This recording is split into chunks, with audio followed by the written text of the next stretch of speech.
ravitaillement support voilà vraiment kii nag mooy kilifa gi Baye Ndeye Penda léegi nag ñu may ko mu wax la mu jox la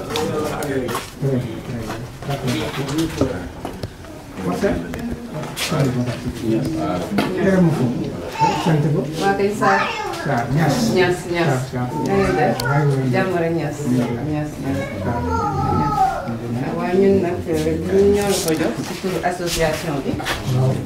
taxawal ngir mën a vraiment partager ak yéen ñi nga xam si weeru tedd gi ñu mën ko partager ak yéen. Association bi nag fi mu nekk nii moom looloo ko tax a jóg si principalement looloo ko tax a jóg. dimbali ñi nga xamante ne seen doole jot si ginnaaw. waaw ndaxte waaw. waaw. ndaxte àdduna bi soxla na ko daal. waaw dañoo war a dimbalante suñu biir. yàlla leen di fay rek. dañoo war a dimbalante suñu biir. yàlla moo leen di fay. association bi ban fan la nekk situé bi c'est amul siège bu ngeen. siège bi ñu ngi Mermoz pour l'instant. Mermoz waaw. en tout cas ñu leen di leen ñaanal yàlla. yàlla dafa leen jàmm ak salaam. parce que li ngeen di def nii lu rafet la te ndimbal la pour mu kër bu ko jàpp di leen sant. yàlla yokk activité yi. développé seen mouvement bi. waaw développé seen mouvement bi mu gën a am taxawaay. ñun ñu ngi fi wéru soxlaa rek ñun. waaw pas de problème. incha allah. voilà. gën a dolli ñaan moo ñëwoon tey seet si la ànd ak présidente bi nga xam ne mooy présidente bi moo ko jiite ànd ak une forte délégation ñëwoon tey ci seet néew di doole ñi nga xam ne wax dëgg yàlla ay néew di doole lañu seen ndimbal daf ko laaj ñu ñëwoon tey indi. mu koy jox mu téye ko rek. jàppale boo xam ne daal merci Ndeye Penda jërëjëf nag ñuy passé jàmm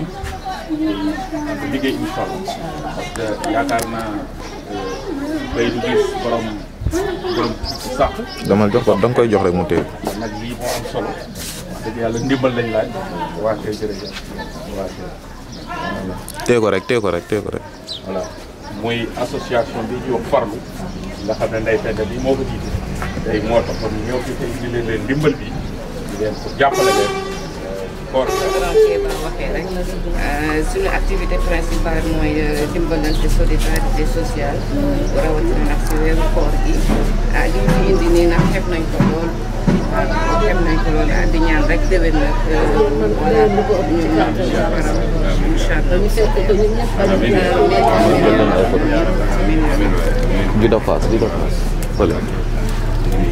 yàlla def xéewal baax a baax yàlla yàggal la fi yokkal Kéba. amiin amiin. ñu ngi fi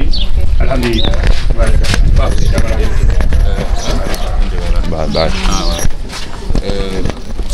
Pape kii association kii kaay leen nii kaay leen xamal na kii. ñoo leen dugg si nii kaay leen. war a jege. voilà kii association bu ñuy wax farlu. ñu installé ko au niveau national mu ne association boo xam ne dafa wër Sénégal ci lan la ñuy dox mooy ndimbal jàppalante dañ ne jàppal ma jàpp te nii ñu defee ko nii noonu lañ ko fas yéene defee partout ci Sénégal fu ne dinañ fa dem yóbbu fa ndimbal li te loolu yëpp association bi moo ko waral kon di la wax ne wax dëgg yàlla présidente baa ngi nii muy Ndeye Penda Ndeye nga sànni ci kàddu. waaw kay jërëjëf jërëjëf si teewaay bi di wax rek ni association bi moom looloo ko tax a jóg ndimbalante suñu biir surtout suñu biir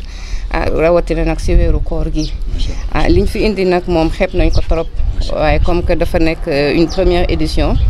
ñuy sàkku ñaan rek si yéen rek déwéne yëf yi mën a yokk incha allah bu soobee yàlla. ana ceeb indi ceeb voilà.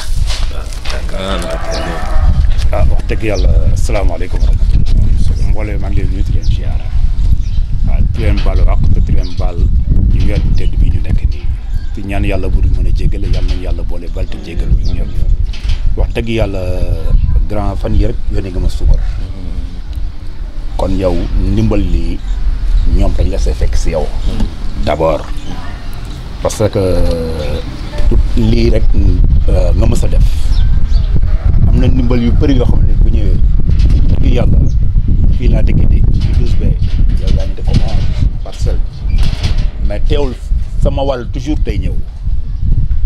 kon donc man sant bi gërëm yow laa ciy njëkk d'abord ba pare door a ñëw si ñoom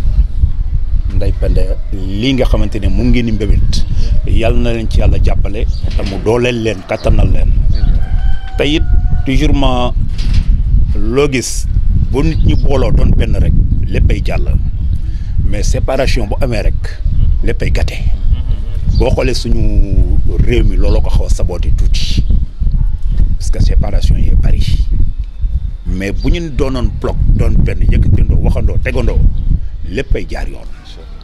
kon donc Ndeye Penda yàlla na yàlla jàppale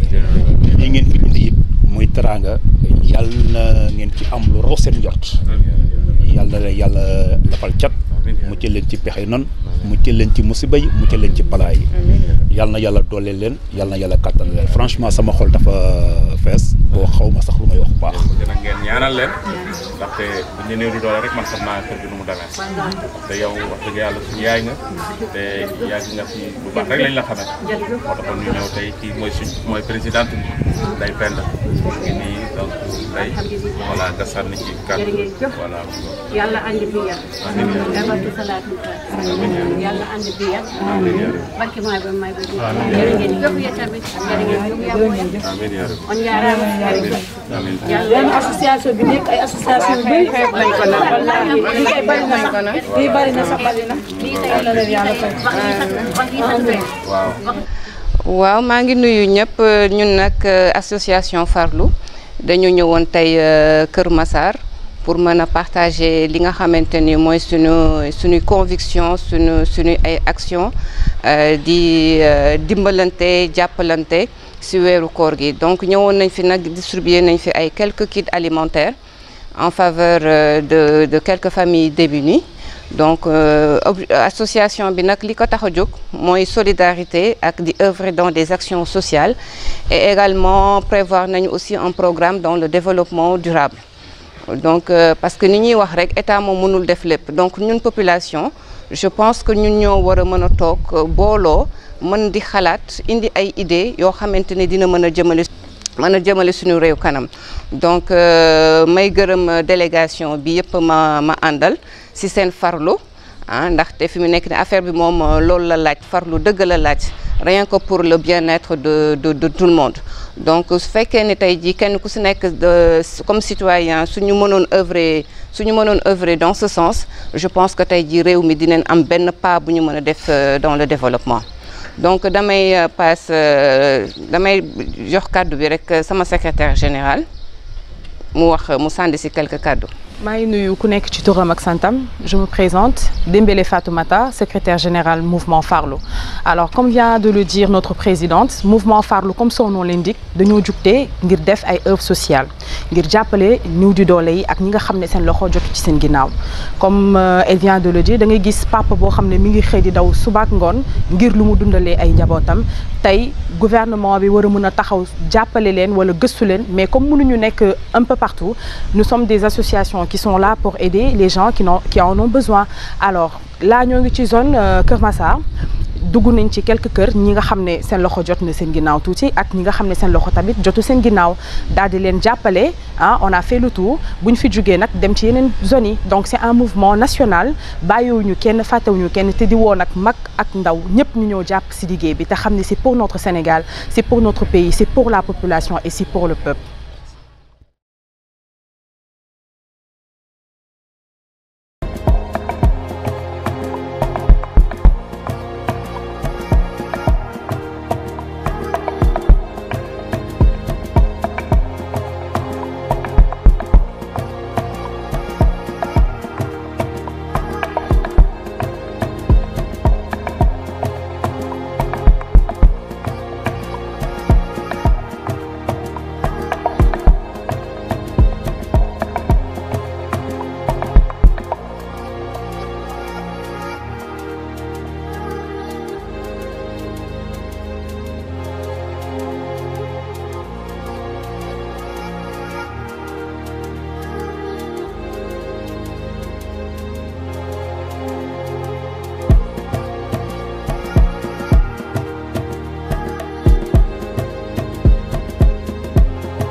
asalaamaaleykum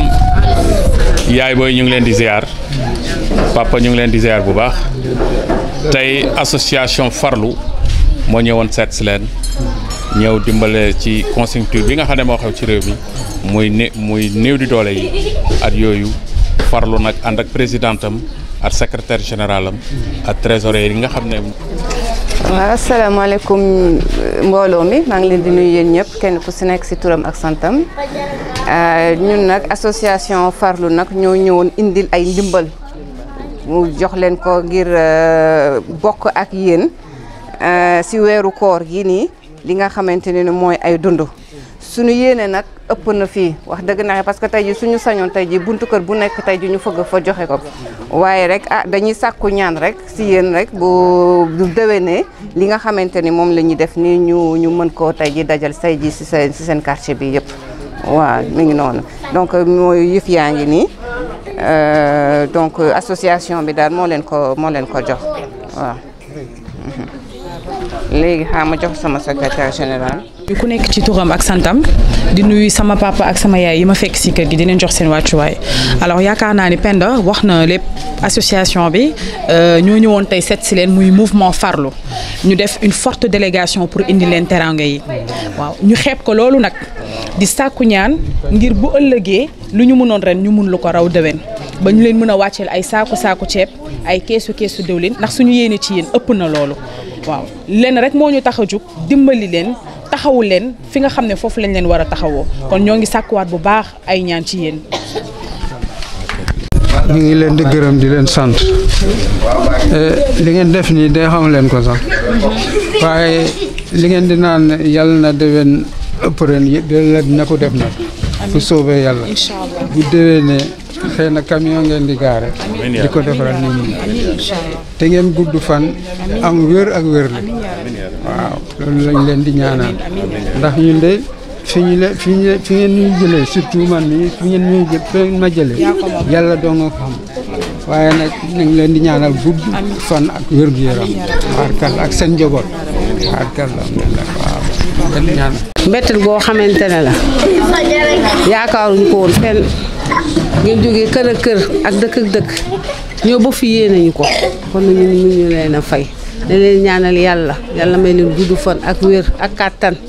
ba nekk di déwén ngeen taal ay kenn bañ a manqué yàlla ful leen ba ngeen yëg ko cette situation bi yàlla leen yàlla fulandi nekk ci ba seen i doom aw leen ci dara ji Rasulullah kontaan nañ ci weeru tedd lu ngeen ci sàkk lu ngeen ci yaakaar yàlla leen ko yàlla defal ak bépp julli nag ñu taje ko at yu bare gudd fan ak wér kontaan nañu ndax bu waxee néew du doole bu ngeen ñëwee ni du doole du mën a dem ci kenn ko may ma wala ñaa kii ma waaye kii moom xam na ma yaayam lu ne la may defal moom lu ne la may defal lii ba ma ko waxee mënoon naa yem feneen ndax fii sori na waaye yéen ñëpp ngeen yéene nag topp ci ba yëg si fii mun ma leen fay yàlla leen yàlla fay yàlla fulal ni leen may leen wér ak wér li lafa leen cet cette situation bi yàlla yime ko ca kaw a kaw ba yéen ñëpp ngeen bànneexu ci ak seen i doom ak seen sët ci dara jooy Rasulullah kontaan naa. voilà tey association Farlu moo ñëwoon ànd ak présidente muy Ndeye Penda ñëwoon indil leen ndimbal bii nga xam ne nii ci ko weeru koor bi nga xam ne vraiment xeeb nañ ko nag bëggoon nañ mu dolli waaye vraiment ñu indil leen ko pour jàpp ko ci koor gi jàpp ko aussi muy solidarité waaw di leen dimbale bëgg daal vraiment ngeen ñaanal association bi mu jëm kanam bu déwénee luñ mën ren ñu mën lu ko raw déwén loolu lañ moo taxoon ñu ñëw fi indil leen lii def nañ partout aussi dëkk bi amul fuñ dugul joxe fa ndimbal comme dañ leen ko indilee ba tax na wax dëgg yàlla ma bàyyi présidente bi mu sànni ci kàddoom tuuti incha allah.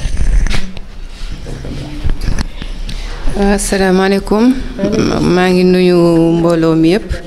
di nuyu tamit ñi ñu fi fekk di nuyu ñi ñu fi fekk di leen wax rek ni lii nag ay teraanga la yoo xamante ne association bi moo leen ko indil ngir mën a bokk ak yéen ci weeru koor gi xéewal yii nii association bi nag moom lii rek moo ko tax a jóg jàppale ñi nga xamante ne daal seen doole taxu ko demee noonu di ñaan yàlla rek tamit ñun aussi yàlla gën ñu dooleel pour que ñu mën di gën a def ay action yu mel nii waaw. donc léegi xam ma passe parole bi sama secrétaire général. salaamaaleykum maa ngi nuyu ku nekk ci turam ak santam comme ni mu ko waxee rek mouvement Farlu ñoo fi ñëwoon àndandoog une forte délégation pour ñëw def don social yi mën a jàppale ñi nga xam ne seen loxo jotu ci seen ginnaaw di ñaan ngeen yokku ñaan yi bu ko defee lu ñu mënoon ren rek ñu mën lu ko raw déwén voilà parce que suñu yéene ci yéen ëpp na lii dañ ko xeeb nañ ko loolu waaw ñaan rek la ñu soxla ndax ay ndaw lañ te ça nous reste beaucoup de chemin à faire incha allah merci. salaamaaleykum ñu ngi leen di nuyu ñu ngi leen di sant li ngeen def moom bari na lool yàlla mu am pay yal na leen fay li ngeen mel ren yal na ngeen man lu ëpp liy déwén yàlla may ñu wér ak wér sutura bu bëree bëri sàmm njaboot bi sàmm mboolem jullit. yàlla may ñu gudd fan ak wér jërë ngeen jëf kontaan nañ yal na leen yàlla fay. ñoo ñëwoon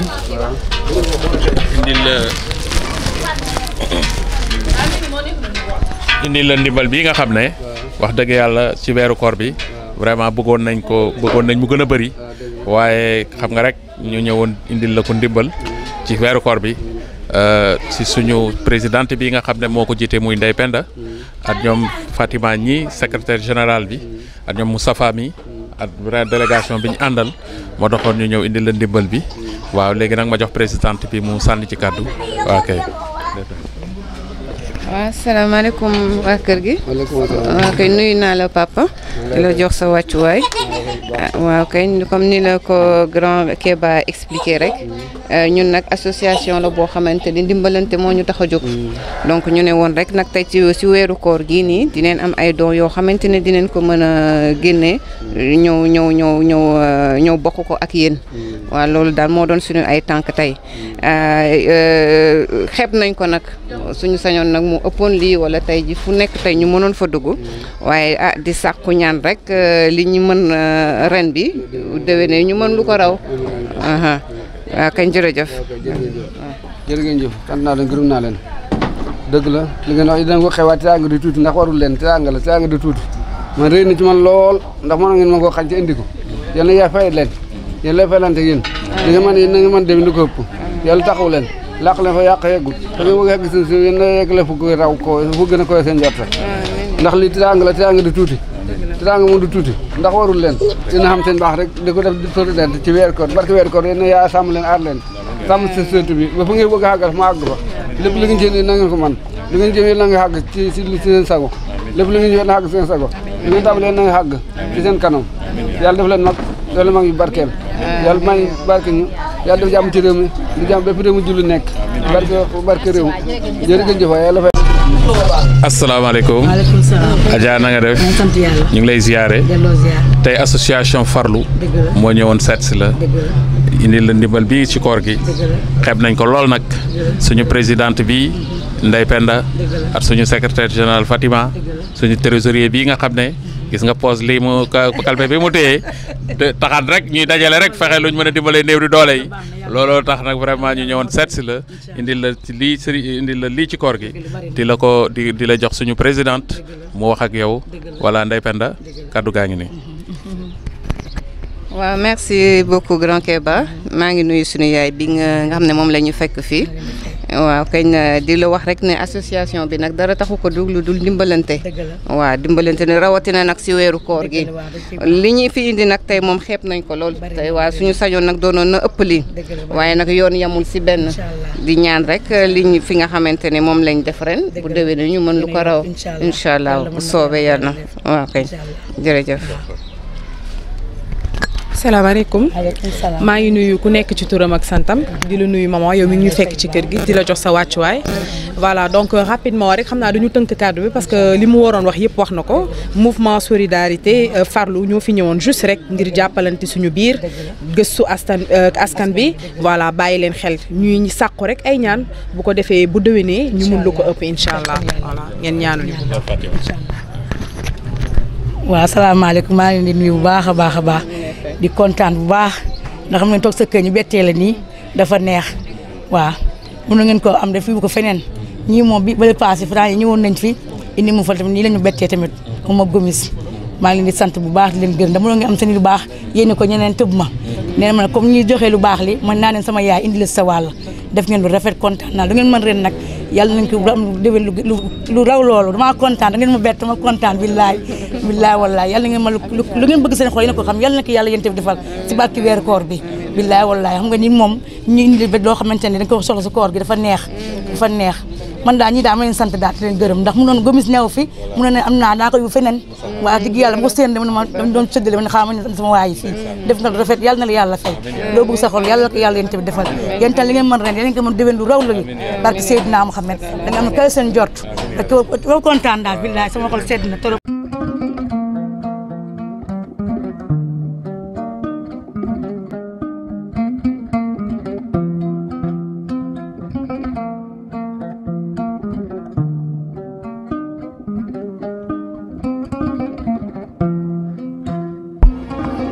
Farlu kii mooy suñu njiit mooy suñu présidente man maay secrétaire général bi voilà tey nag ñu doon dugg ci gox yi dem nañ fépp si foo xalaat rek dem nañ fa di joxe ay dons comme li ñuy wax dëkkandoo mbokk la dëkkandoo alalu yàlla la balaa ñu leen di tëb di dem feneen itam ñu tànn fi quelques personnes fii biir Grand Yoff pour ñëw jàppale leen ko xeeb nañ ko loolu nag ndax bu doon suñu sago tey moo xam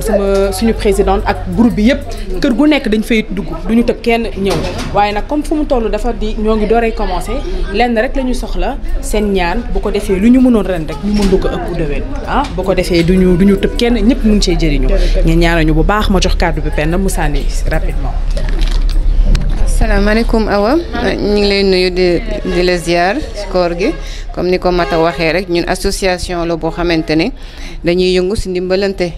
waaw donc moo waraloon daal suñuy tànk tey si weeru koor gi nii ñu ñëw rek am lenn loo xamante ne mën nañ ko partager ak yéen voilà donc comme ni mu ko waxee aussi également xeeb nañ ko nag waaw suñu sañoon nag yëf yi gën a bari nii waaye yàlla baax na yoon yamul si benn. maa ngi leen di nuyu lii nag jaww ta xeeb sama xol kenn dina guy mënu ma tax wax non buy jooy awa buy jooy billaay xoolee ci tëbi ni mu toll yëpp ngeen seppi ñëpp tànn ma ci ban kese loolu dafa sedd xol réew mi fu mu toll ngeen joxe lii xam nga ne kuy joxe rek doo joxe lii rek ndimbal la bu leen ko xeeb benn yoon ndax ki nga koy jox yëg na ko torop man de xaw ma kam ne wante man yëg naa ko torop yal na la yàlla fay yal na ren doon mu ren déwénee yal na yokk ba Siteu bi yëpp yëg si see bopp yéen nag maa ngi leen di ñaanal gudd fan ak wér gu yaram li ngeen mun ren yal ngeen ko mun déwén wallaahi azim sama xol sedd na li ngeen mun yal ngeen ko mun ren jërëjëf nag.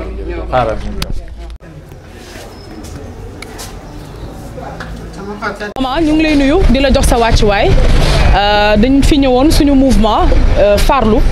Penda Sarr nekk suñu présidente man ma nekk secrétaire général bi ñuy dox nag ci don ak ci ndimbal njaboot comme ni ñu wax rek ñu dem ci dëkk yëpp presque dëkkuwaay yëpp di fa joxe teranga mënumaa dugg nag biir HLM Grand Yoff te yegg siw ma si ndax dëkkandoo mooy mbokk xeet nañ ko loolu nag ñu ne woon nañ leen ko indi seen suukaru koor la te di ñaan yàlla itam ngeen ñaanal ñu bu ko defee lu ñu mën ren rek ñu mën lu ko ëpp déwén ndax bu doon suñu sago du ñu bàyyi kenn fii waaye nag dafa di ñoo ngi soogay commencé moo tax nag ñaan rek la ñu soxla ndax ñoo ngi soogay tàmmali incha allah li si kanam rawuli bët ngeen dolli ñu ñaan bu baax a baax a baax ma jox présidente bi mu sànni kàddoom balaa ngeen di jël. waaw asalaamaaleykum maa ngi leen di nuyu yéen ñëpp yaa bay nuyu naa la yéen ñu fekk fii di leen wax rek ne lii yéen a ko moom da ay teranga yoo xamante ne nag xeeb nañ ko torop xeeb nañ ko lool association bi nag ñoo leen ko jox ñun nag suñu li ñu tax a jóg mooy rek dimbalante suñu biir moom moo ñu tax a jóg nag léegi nag comme que dafa tombé nag si weeru koor gi nag ñu ne nag xaaral rek nag ñu daal di wër gox-goxaat yi ñu am lenn loo xamante ni war nañ ko mën a bokk ak yéen waa kañ. voilà donc Baye Fall. yaay kilifa gi waxal. waaw waxal rek yow nii rek waaw sànni sa kàddu rek. salaamaaleykum ñoo ngi leen di fay di leen gërëm di leen sant parce que lii ngeen def lu rafet la bon lépp loo leen ci yóotu yàlla na leen si yàlla jàppale bu baax a baax yàlla na jëm kanam ñun daal ñoo ngi seen ginnaaw parce que kii taxaw sama sœur la te yaayam sama yaay la ba mooy suba wax ma ko tamit contentement bu rëy laa ci am je vous remercie. yéen ñëpp ku ci nekk seen tur ak seen sant di nuyu ñi ma fekk ci kër gi di leen jox seen wàccuwaay comme ni ko Tafa waxee suñu mouvement farlu ñoo fi ñëwoon tey seet si leen comme ni ñu ko defee ci gox yu bëri ñu ñëw fii nag tey si Grand Yoff Tafa indiqué ñu pour ñu ñëw fi pour jàppale leen lii nag nekk ay dons yu ñuy jàppalante entre nous di dimbali ñi nga xam ne seen loxo jotu seen ginnaaw wala xëy na peut-être ñoo ngi xëy di uti di deng-dengi voilà xeeb nañ ko loolu nag ndax bu doon suñu sago ay conteneur ceeb la ñuy wàcceeg wala diwli nag ñoomin seen mais comme dafa nekk loo xam ne ñoo ngi soogay démarrer dañuy sàkku rek seen ñaan bu ko defee lu ñu mënoon ren rek ñu mën lu ko ëpp déwén voilà bu boobaa kenn du des ñëpp mun cee jot seen wàll ñëpp mun cee njëriñu incha allah donc ma jox kàddu gi suñu présidente association Ndeye Penda moom it mu sànni ci quelques kàddu. asalaamaaleykum maa ngi leen di nuyu yéen ñëpp kenn ku si nekk si turam ak santam di nuyu waa kër gi di leen wax rek présenter association bi nga xamante ni moom mooy farlu. moom nag dara taxu ko jóg lu dul solidarité dimbalante suñu biir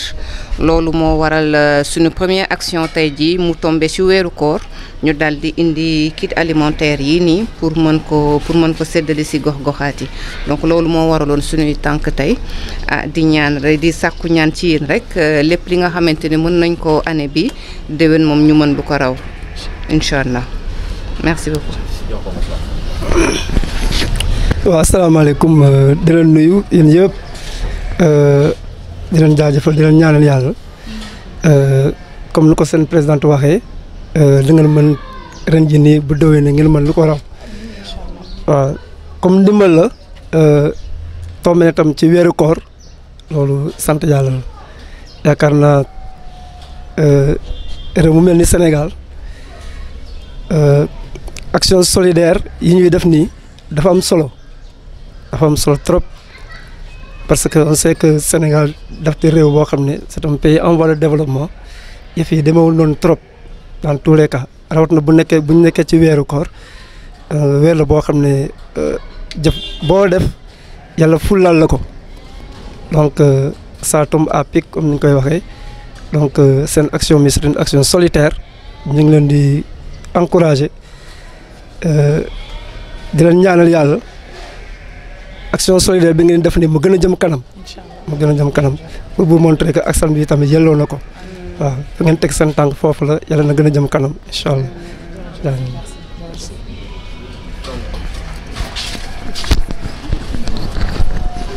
asalaamaaleykum maa ngi nuyu ñëpp di ziar ñëpp di baalu ñëpp àq te di leen baal àq di leen ñaanal weeru koor bi ngeen ñëw fii yàlla ñu ko yàlla def ñu koy gisee ay at yu bëree bëri yàlla yokk leen may leen sutura ci lii ngeen di def comme ni ko ñëpp waxee rek yal na li ngeen mën ren déwén yal na ngeen mën lu ko ëpp yàlla jàppale leen li tax ngeen koy def yal na ko yàlla def mu antu waaw maa ngi remercier ñëpp c'est que man moom wax ji moom remercier naa ñëpp daal di leen jaajëfal yéen ñëpp jërëjëf.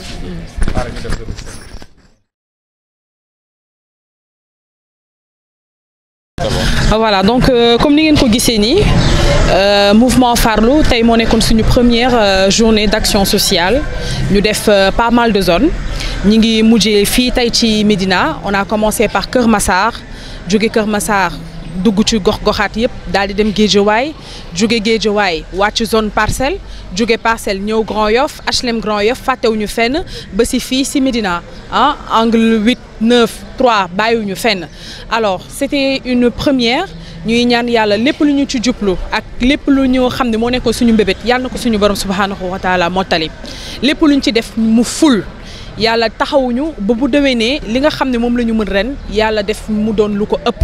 voilà comme ni ngeen ko gisee nii nag xam naa kàddu gi du ma ko monopoliser damay daal di bàyyi suñu présidente moom it mu sànni ci quelques kàddu ndax ñu mën a tënk ko voilà tey ñaan yàlla mu lafal ñu cat musal ñu ci musiba ak seytaane ak lépp lu ñu mën a gàllankoor li des ci suñu kanam yàlla na doon lem incha allah yàlla yombalal ñu ñëpp bi jaay rasulillah sallallahu alayhi wa sallam.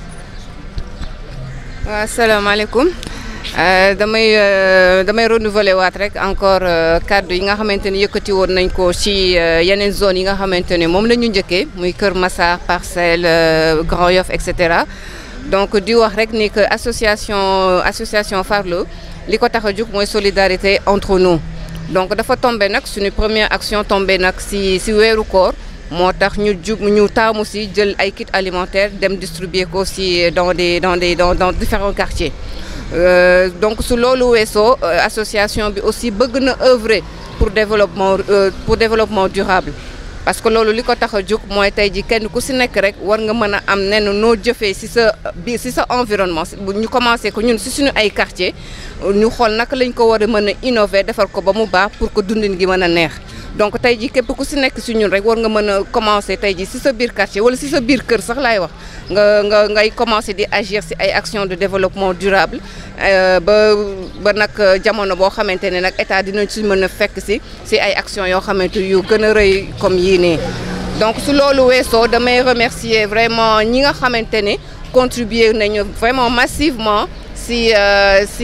kit alimentaire yi ne parce que am na ñeneen yoo xamante ne vraiment dañoo génnee si seen poche ne ma am pend man ñu ñoo la ko jàppale pour association bi ñooñu maa ngi leen di remercier bu baax di leen ñaanal li ñu joxe année bi ñu mën